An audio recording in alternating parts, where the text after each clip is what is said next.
I am so excited today to meet with my friend Ryan and learn more about fish. Ryan! Kat, it's great to so see great you. To see Come on in. I'm excited to learn about your passion for all things fish. I know that sounds funny. It sounds fishy. No, I'm very passionate. I'm not doing it for the money, that's for sure. That's great. Well, it is great. It is great, but it's part of being passionate, right? Right. It's the payment is doing what we love. That's right. And I know you make a big difference in the community with what you do with fish. I'm excited to see what you have. All right, let's go in.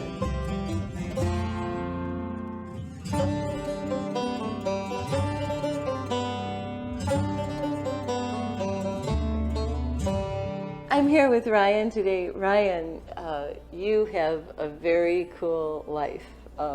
You now have a fish company in Buffalo. Tell me a little bit about what it was like to fish in Alaska for 18 years? That's a long time to be in Alaska doing fishing and hard work. I had an uncle that fished up there, and he passed away in a tragic accident. And I had only fished with him once. Right. I was the only family member who ever fished with him. He was interesting, very reclusive and kept to himself, and I could see why once you get up there. Yeah. And with the tough communications, it's easy to just get in your own world, and it was beautiful. I can see why he did it. So I took over the boat, and I fell in love with it, and I started fishing full time. Tried to do every type of fishery I could and every style to see what resonated with me and my values. Right. I could see a big problem in the way things were being done, in my opinion. Right. In what way? Well, I felt like there was a lot of waste. There was a lot of waste, and there wasn't respecting the resource as much as I thought there could be. And tell me a little bit about the waste with fishing. Like, you throw a lot of fish overboard, and I know that was a big thing with line-caught tuna versus net-caught tuna with dolphins and such. Can you talk a little to that? When you're targeting one species, you're not supposed to catch other fish. But these are wild animals, and inevitably you're going to catch some of the other stuff. Yeah. And it's about aligning the markets and having transparency with what you're catching. Right. And communicating to policymakers and fisheries managers on what you're catching and being able to keep everything and sell it to the right markets. That's great. Tell me a little bit about the type of fishing that you really were drawn to. So I fell in love with the hook and line fisheries and the smaller scale jig fishery specifically. And that was out of Kodiak, and it was a relatively new type of fishing. So What's jig fishing? Yeah, so good question. So there's a hook and lines, about 10 of the hooks on with a weight, keeping the line down. And small boats go out and they drop them down, and hopefully you get 10 fish to bite. And then you handle each one by one, and you take really good care of each one. Try to ice them immediately. Versus some of the other more industrial methods, which are giant nets that catch everything, dump it all on board, and they don't take care of them. Can you tell me a little bit about the difference between farm fishing, or the fish farms, versus wild caught fish, and what the difference might be there? So farm raised has rightfully so gotten a bad rap because the early stages of farm fishing were very destructive. It actually cost more feed to feed these animals than they were getting back. So for every 1 pound of fish, it would take 2 pounds of wild forage fish that they would extract from poorer countries in Africa and around the world to make the feed to feed these things. So it was a net negative, and that was not a great trajectory. Right. Since then, they've improved by adding other ways of doing it, but it's still an industrial level thing. It's still not as ethical as some of the smaller farms that other mom and pops are producing fish in. Right. Yeah, now I know some of the things that I've heard about farm-raised fish is the antibiotics and other chemicals. They're genetically engineered a lot of the time. Can you talk to me a little bit about that? Sure. Yeah, in order to get fish to live in this unnatural environment, even though they are in the ocean, they have to live in a confined space. And normally these fish would be out swimming, navigating through the ocean till they come back to their home rivers and spawn. So these fish have got to make amends with this small little. Right, right. Sea lice is a big problem. Die-offs are a big problem. Then the biggest problem is intermingling with the wild stocks, because they're actually a different species of fish than the wild stocks. Okay.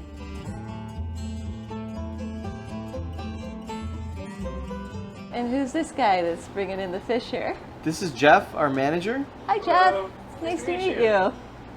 And here, I guess we could just put him here. Thank you. You're very welcome. All right. So what do we have here? So this is all wild caught, blast frozen Alaskan seafood.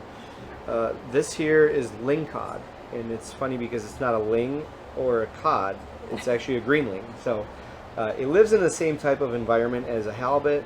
It's pretty similar in texture and taste, but it's actually got more of a nutty flavor to it. I had that about a month ago. I got some from you, Oh, and nice. it was delicious. Yeah. I really liked it. And you probably haven't heard about it too much around here. No, I haven't. I've So- never heard about it. So It's a yeah, West Coast staple, and I've been trying Yeah. to just educate Western Right. New Yorkers about it. that's great. So next up is the sockeye salmon, Mm-hmm. which had its record run of sockeye that returned to the rivers of all time since they've been keeping record. Wow. So it's a really well managed That's great. fishery. Uh-huh. These fish grow really fast and they're resilient. And yeah, we partner with some different sockeye fishermen, and they send us this great product. All right. And this one is another type of salmon, right? Right, this is Akita, and you Uh-huh. can see the color difference. And what's amazing about the color difference is it has to do with where they feed on the food chain.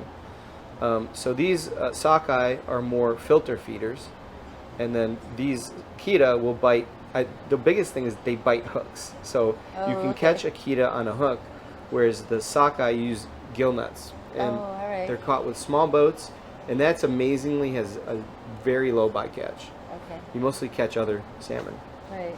Don't think people realize all the time just how healthy fish is for you. Right, and the big ones are the DHA and the omega 3s. All the omega 3s. It's they keep learning more and more about it, Right. and how good it really is for you. Not a nutrition expert, but we do have one on staff, and she's helping us communicate that to the public. That's great. Now, how much fish can you actually eat every week? These fish, you want to have ones that are faster growing, shorter lived, that has lower contaminants. Okay. But even the other fish, Alaskan fish especially, has lower contaminants than any of the species that we catch even around here. That's great. And it's really good when you get any type of meat product, fish product, that it's frozen first. Is that true? Yeah, so that's a safety step in doing any sushi grade product. You want to have it frozen. So anytime you have sushi, it's been frozen. Right. And that's to kill any parasites. Our fish are particularly frozen cold. We spend a Right. lot of research and a lot of money and time figuring out that the faster you freeze it, the colder, the better it tastes. What is the best way to cook a fish? So some fish are more susceptible to overcooking, and that'd be Okay. like the whiter, lighter, less fatty fish, Right. like even this lingcod. The sockeye actually has much more fat, and you could cook it a little bit longer, but you can eat all of these raw. And I always suggest undercooking. If you have any doubts, undercook it. And I usually sear the outside and finish it off in the oven. A lot of people laugh at us because we do our fishing one at a time, and there's other more methods, but this one's my favorite. I get to handle each fish one by one, take good care of it, make sure you guys get the best product. I hear you talk about your fish and the fishing and fishing rights and everything that we've had conversations about over the last couple of years of knowing you. And I'm always just blown away by how lit up you are. Yeah, it's the one thing that moves me now, and besides my 4-year-old. Yeah, I was going to say. She's number one. She's And why now I'm here that in you Buffalo. have this little squirt, you're not going to Alaska fishing as much Not as yourself. much. Yeah. Not as much. I haven't gone this year at Yeah. all. I've been going out to the East Coast and forging some relationships with other like-minded businesses there, Right. small boat fishermen. And that's what's been exciting, is being part of these conservation councils and small boat groups, is we're all trying to help each other market Right. each other's fish and bring it to market in a way that we can sustain ourselves with and tell our stories. Ryan, thank you so much. I love being here today. This was such a blast to learn more about fish. Thank you for coming. I love sharing, and that's why I'm here. I'm trying to get the message out and educate as many people as we can. Beautiful. Well, thank you so much. I appreciate it.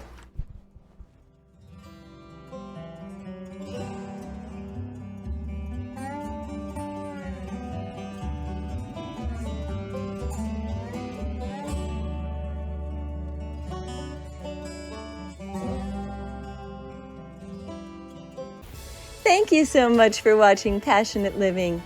If what you watched moved you or inspired you, the best way you can show us is by liking and commenting on the video, as well as subscribing to the channel.